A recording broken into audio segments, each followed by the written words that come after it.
बेटा English channel पर जैसा कि आप जानते हैं, हम आपको हिंदी से अंग्रेजी में अनुवाद करना, हिंदी टू इंग्लिश ट्रांसलेशन की जानकारी दे रहे हैं। और उसमें भी बहुत ही महत्वपूर्ण चैप्टर कॉजेटिव वर्ब्स, अर्थात दूसरे से कार्य करवाना। एक तो स्वयं करना होता है, एक दूसरे से कार्य करवाना। तो कॉजेटिव वर्ब्स 4 होती हैं: गेट, हैव, मेक और कोज। जो गेट है होती हैं वो निर्जीव वस्तुओं के लिए प्रयोग होती हैं, और उनका मेथड हम आपको पहले ही अपने नोटिफिकेशन में पिछली वीडियो में बता चुके। जिन्होंने नहीं देखा तो वो देख सकते हैं हमारी वीडियो सब्सक्राइब करने के बाद या बिना सब्सक्राइब करे भी। इसके अलावा अब हम आपको जानकारी दे रहे हैं मेक और कोज की, जो सजीव प्राणियों के लिए प्रयोग होते हैं। उसमें इससे पिछले वाली वीडियो में हमने आपको अफर्मेटिव की जानकारी दी थी कि अफर्मेटिव में कैसे प्रयोग करते हैं। जैसे कि हमने आपको बताया था कि इनका प्रयोग सभी टेंसेज में और सब प्रकार के सेंटेंस में होता है, चाहे प्रेजेंट टेंस हो, चाहे पास्ट टेंस हो, चाहे फ्यूचर टेंस हो, चाहे नेगेटिव सेंटेंसेज हों, चाहे अफर्मेटिव सेंटेंसेज हों, चाहे इंट्रोगेटिव सेंटेंसेज हों, चाहे इंट्रोगेटिव नेगेटिव सेंटेंस, सभी प्रकार के सेंटेंस में होता है। कल अफर्मेटिव सेंटेंसेज की हमने आपको जानकारी दी थी, अब उससे आगे बढ़ेंगे। आज हम आपको बताएंगे नेगेटिव सेंटेंसेज के बारे में। तो आइए स्टार्ट करते हैं। नेगेटिव फॉर्मेशन देख लेते हैं कि इसका स्ट्रक्चर क्या होता है। नेगेटिव सेंटेंसेज का किस क्रम में क्या क्या आता है। इसमें सर्वप्रथम आता है सब्जेक्ट, अर्थात कर्ता। फिर उसके बाद आती है ऑक्सिलरी वर्ब, जो भी सहायक क्रिया होती है, do, does, did, can, may, have, जो भी टेंस के अनुसार आती है वो सहायक क्रिया। फिर उसके बाद नेगेटिव वर्ड नोट आता है। उसके पश्चात मेक या कोज, दोनों में से कोई भी एक। दोनों का अलग अलग तरीका है जो हम आगे आपको बताएंगे। यदि मेक आता है तो ऑब्जेक्ट के बाद वर्ब की फर्स्ट फॉर्म आती है डायरेक्ट। कोज आता है तो उसमें भी ऑब्जेक्ट के बाद वर्ब की फर्स्ट फॉर्म आती है, लेकिन उसमें वर्ब की फर्स्ट फॉर्म से पहले टू लगाते हैं, मेक में नहीं लगाते। ये दोनों में डिफरेंस है, आगे हम इसको करके बताएंगे। तो मेक कोज, फिर ऑब्जेक्ट कर्म, फिर उसके बाद वर्ब की फर्स्ट फॉर्म, क्रिया की फर्स्ट फॉर्म, उसके बाद अन्य हिस्सा जो भी सेंटेंस में। एग्जाम्पल इसकी लेते हैं। एग्जाम्पल नंबर 1 देखिए। वह घोड़े को सरपट नहीं दौड़ाता है।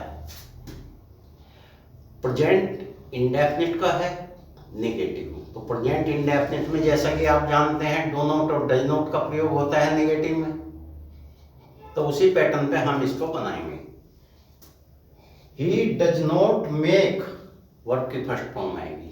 ही does not make the horse run fast, verb की फर्स्ट फॉर्म है ये रन, फर्स्ट फॉर्म आती है इसमें वर्ब की। गेट हैव में थर्ड आती थी, इसमें फर्स्ट आ। वह घोड़े को सरपट नहीं दौड़ाता है। यदि इसी में हम मेक की जगह कोज करें,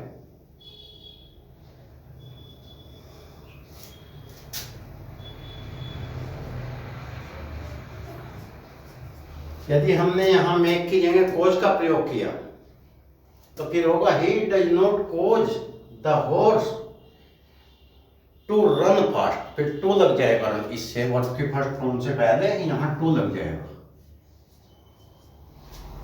ही does not cause the horse to run fast, उसने वह घोड़े को सरपट नहीं दौड़ाता है।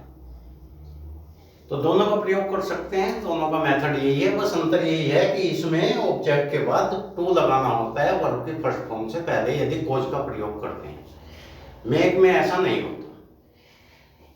दूसरी एग्जाम्पल देखिए। तुमने बच्चे को नहीं सुलाया। यू डिड नॉट, क्योंकि ये पास्ट का है, तो इसमें डिड का प्रयोग होगा। You did not make the baby sleep,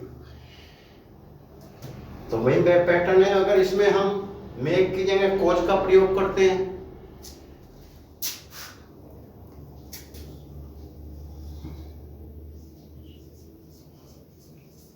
कोज आ गया तो cause the baby to sleep, फिर टू लग जाएगा इससे पहले।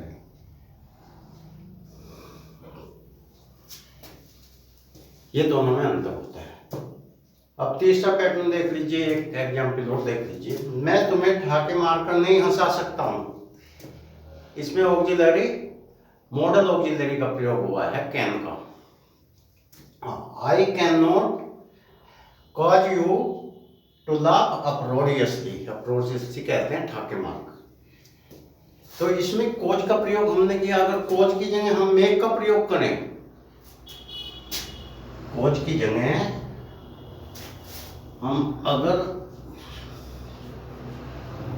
मेक का प्रयोग करते हैं, मेक यू, फिर टू हटा देंगे। I can not make you laugh uproariously, तो ये निगेटिव का मेथड है। अब इससे आगे हम आपको इंट्रोगेटिव के बारे में बताएंगे। आइए देखते हैं इंट्रोगेटिव कैसे स्टार्ट। तो बीटा इंग्लिश चैनल की तरफ से हम आपको नव वर्ष की शुभकामनाएं देते हैं। नव वर्ष आपके लिए मंगलमय हो। I wish U A happy new year on behalf of beta English channel. May you succeed in achieving your target in the coming year. May New Year bring you prosperity, peace, and happiness in your life.